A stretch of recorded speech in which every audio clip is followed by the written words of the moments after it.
आजाद भारत में उस समाज को प्रताड़ित किया जा रहा है जिसका इतिहास का हर पन्ना खून से रंगा हुआ मिलेगा। आदिवासी समुदाय में विशेषकर हर तीसरी महिला कुपोषण का शिकार है और हर दूसरी महिला एनीमिया का शिकार है। देश में मात्र 18% आदिवासी गर्भवती महिलाओं को ही संस्थागत प्रसव का लाभ मिल पा रहा है। सर राजस्थान के अंदर जाडोल कोटड़ा के अंदर जहां से एक मंत्री जी आते हैं, वहां पर 14 वर्ष से अधिक बच्चों को स्कूल और पेन पेंसिल किताब क्या है वो नहीं पता है। 8% मात्र 8% आदिवासी युवा उच्च शिक्षा की पढ़ाई पूर्ण कर पा रहा है।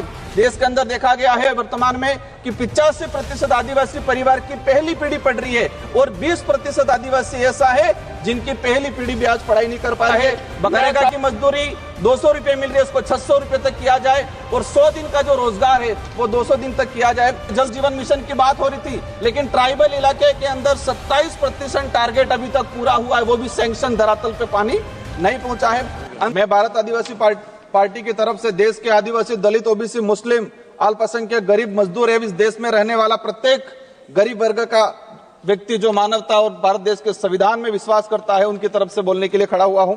आज देश का पढ़ा लिखा, डिग्रीधारी, शिक्षित, बेरोजगार युवा 200-300 रुपए में दिहाड़ी मजदूरी करने के लिए मजबूर हो रहा है और जो दूसरी तरफ जो विदेश में जा रहे हैं जो रोजगार के लिए, वो दोबारा पैरों में हाथों में बेड़ियां लेकर वापस लौट रहे हैं। ये हमारा देश की स्थिति है पढ़े लिखे विशेषकर बेरोजगारों की। आदिवासी समुदाय ने जितना प्राकृतिक आपदा का कहर नहीं झेला है, उससे ज्यादा हजारों सालों से शोषण, अत्याचार, विस्थापन जैसे मानव निर्मित आपदाओं के कहर से जूझा है और उसका अगर उस आदिवासी समुदाय को आधुनिकता की लाइन में लाके खड़ा करना है तो विशेषकर एक आर्थिक पैकेज देने की आवश्यकता है और साथ ही संविधान के अंदर जो प्रावधान है 5वीं अनुसूची और 6ठी अनुसूची का और विशेषकर पैसा एक्ट को उसको धरातल पे लागू करने की सख्त जरूरत है। सभापति महोदय, देश के अंदर देखा गया है विस्थापन की जो समस्या, भारत देश में विकास के नाम से सबसे ज्यादा अगर कोई विस्थापित हुआ है तो आदिवासी समुदाय विस्थापित हुआ है। एक survey report Indian social institute की एक रिपोर्ट के अनुसार बताया गया है कि वर्ष 2010 से 2025 तक 15 सालों में 15 लाख आदिवासियों को विकास के नाम से विस्थापित किया गया है। वर्ल्ड बैंक की रिपोर्ट में बताया गया है कि विस्थापन आदिवासी समुदाय में से 50% आदिवासी परिवार पुनः विस्थापित नहीं हो पाते हैं। साथ ही भारत देश में एक सर्वे रिपोर्ट में आया है कि जो आदिवासी समुदाय है अपने जीवन काल के दौरान कम से कम 50% आदिवासी एक उम्र के अंदर 2 बार विस्थापित होते हैं। आजाद भारत में उस समाज को प्रताड़ित किया जा रहा है जिसका इतिहास का हर पन्ना खून से रंगा हुआ मिलेगा। क्योंकि आदिवासी जल जंगल जमीन की लड़ाई के लिए, देश की रक्षा के लिए मुगलों से, राजा रजवाड़ों से और अंग्रेजों से लड़ता आया, कभी झुका नहीं, लेकिन आज उनकी हालत बेहद बेहतर है। पिछले 10 सालों में भाजपा सरकार द्वारा धर्म की आड़ में कलम कागज के हथियारों से आदिवासियों के अधिकार, जल जंगल जमीन को हड़प कर आदिवासियों की मानसिक, आर्थिक, बौद्धिक हत्या करने का काम किया गया है। सभापति महोदय, आज बजट में सशक्त भारत बनाने की बात चल रही है, बनना चाहिए, हम भी चाहते हैं, हमारा देश मजबूत बनना चाहिए, विश्व शक्ति बनना चाहिए, लेकिन स्थिति क्या है? हमारे देश का जो भविष्य कुपोषण की बेड़ियों में जकड़ा हुआ है। NFS 5 की रिपोर्ट बताती है कि आदिवासी बच्चों में 55% आदिवासी कुपोषित और उसमें भी 42% बच्चे गंभीर एनीमिया से पीड़ित है। और आज देखा गया इस बजट के अंदर कि कुपोषण को दूर करने के लिए कोई बजट का प्रावधान नहीं किया गया है। बेटी बचाओ बेटी पढ़ाओ का नारा लगा रहे हैं, हमारे देश की महिलाओं के लिए हम भी चाहते हैं कि मजबूत बने, सशक्त बने, लेकिन हकीकत क्या है? देश के अंदर देखा गया है कि आदिवासी समुदाय में विशेषकर हर तीसरी महिला कुपोषण का शिकार है और हर दूसरी महिला एनीमिया का शिकार है। आदिवासी बच्चों में शिशु मृत्यु दर राष्ट्रीय औसत से 30% अधिक है। 5 वर्षों से कम उम्र के आदिवासी बच्चों की मृत्यु का अनुपात राष्ट्रीय औसत से 61% अधिक है। माननीय सभापति महोदय, बाकी जो रहा, जो जीवन काल के अंदर देखा गया है, कभी माओवादियों के नाम से, कभी नक्सलवादियों के नाम से मारा जाता है। एट्रोसिटी में कई आदिवासियों को मारा गया। NSRC की एक रिपोर्ट बताती है कि वर्ष 2020 से 2025 मात्र 5 साल के अंदर 400 आदिवासी पुलिस मुठभेड़ में मारे गए हैं। आज मणिपुर का हत्याकांड, मणिपुर में देख लो, कई आदिवासियों को मारा गया है। छत्तीसगढ़, झारखंड का आम आदिवासी कभी उधर नक्सलवाद माओवादी की गोलियों के से कहीं के निशाने पे है, उधर पुलिस की गोलियों पे निशाने है। बीच में आम व्यक्ति जो है वो आज उसके साथ अत्याचार हो रहा है।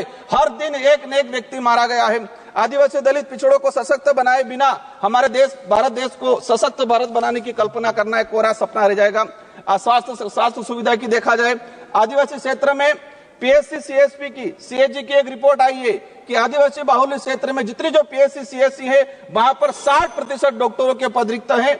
देश में मात्र 18% आदिवासी गर्भवती महिलाओं को ही संस्थागत प्रसव का लाभ मिल पा रहा है। संस्थागत प्रसव का सिर्फ मात्र 18%। सभापति महोदय 1 मिनट का रहा है। शिक्षा की बात करें, हमारे राजस्थान के अंदर जाडोल कोटड़ा के अंदर जहां से एक मंत्री जी आते हैं, वहां पर 14 वर्ष से अधिक बच्चों को स्कूल और पेन पेंसिल किताब क्या है वो नहीं पता है। आज देखा गया है यूनेस्को की एक रिपोर्ट में देश में 35% आदिवासी बच्चे ड्रॉप आउट हो रहे हैं और राष्ट्रीय औसत 12% है। 8%, मात्र 8% आदिवासी युवा उच्च शिक्षा की पढ़ाई पूर्ण कर पा रहा है। देश के अंदर देखा गया है वर्तमान में कि 85% आदिवासी परिवार की पहली पीढ़ी पढ़ रही है और 20% आदिवासी ऐसा है जिनकी पहली पीढ़ी भी आज पढ़ाई नहीं कर पा रही है। बकाया छात्रवृत्ति 2 साल से छात्रवृत्ति नहीं आ रही। हमारे राजस्थान के अंदर केंद्र से बजट रिलीज नहीं हुआ है। राष्ट्रीय विदेश छात्रवृत्ति योजना शुरू की 2013 के अंदर 20 बच्चे जा रहे थे आदिवासी समुदाय के। मैडम 1 मिनट का रहा है और आज भी 20 बच्चे जा रहे। 2013 में हमारे देश से विदेश में 1,90,000 बच्चे पढ़ने जा रहे थे। आज 2024 के अंदर 13 लाख जा रहे हैं, लेकिन आदिवासियों के लिए वो 20 सीटें हैं, वही 20 सीटें आज तक वो बढ़ाई नहीं गई है। लास्ट में अंतिम में कहना चाहूंगा, नरेगा के अंदर इस बार देखा गया बजट कोई नहीं बढ़ा गया है। नरेगा की मजदूरी 200 रुपए मिल रही है, उसको 600 रुपए तक किया जाए और 100 दिन का जो रोजगार है वो 200 दिन तक किया जाए। साथ ही आंगनबाड़ी कार्यकर्ता से हर प्रकार की सर्वे करा जाते हैं, सेंट्रल गवर्नमेंट इसको हैंडओवर करे और आंगनबाड़ी कार्यकर्ता सहायिका को एक राजकीय कर्मचारी का दर्जा दिया जाए और उसको नियमित करके भुगतान किया जाए। जल जीवन मिशन की बात हो रही थी, लेकिन ट्राइबल इलाके के अंदर 27% टारगेट अभी तक पूरा हुआ है, वो भी सैंक्शन धरातल पे पानी नहीं पहुंचा है।